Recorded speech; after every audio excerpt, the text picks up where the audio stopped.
Hello বন্ধুরা, মৌমিতা রান্নাবাটি চ্যানেলে সকলকে স্বাগত। তো আজকে একটা নতুন ভিডিওর সাথে। তো আজকে কোনো রান্না নয়, আমি আমার যে চ্যানেলে রান্নাগুলো আপনাদের দেখাই বা শেয়ার করে থাকি, সেইগুলো আমি ঘরোয়া বাড়ির মশলা দিয়েই করে থাকি। তো মশলাগুলো আমি কিভাবে করি সেটাই আপনাদের সাথে আজকে দেখাবো।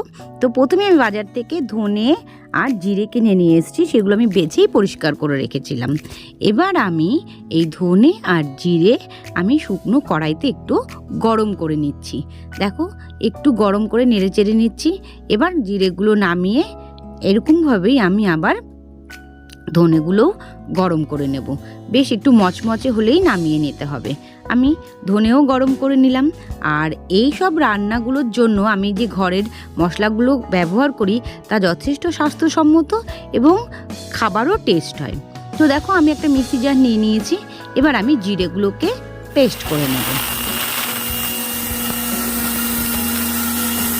দেখো, এবার আমার জিরেটা কি সুন্দর পেস্ট হয়েছে।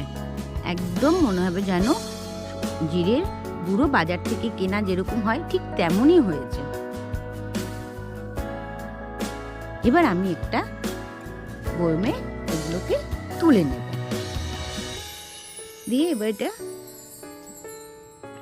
রান্নার জন্য আমার রেডি হয়ে গেল।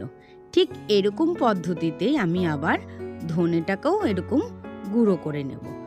মিক্সি জারে দিয়ে দিলাম, দিয়ে ধনেটাও আমি এভাবে গুঁড়ো করে নিলাম। দেখো, ধনেটাও আমার কি সুন্দর গুঁড়ো হয়েছে। ভেজে নিলে একটু মচমচে হলে গুঁড়োটা বেশ ভালোই হয়। ঠিক এরকম আমি আবার লঙ্কা গুঁড়ো করে নেব। শুকনো লঙ্কা নিয়ে এসেছি বাজার থেকে কিনে, ওই শুকনো লঙ্কায় মিক্সি জারে দিয়ে আমি পেস্ট করে নিয়েছি।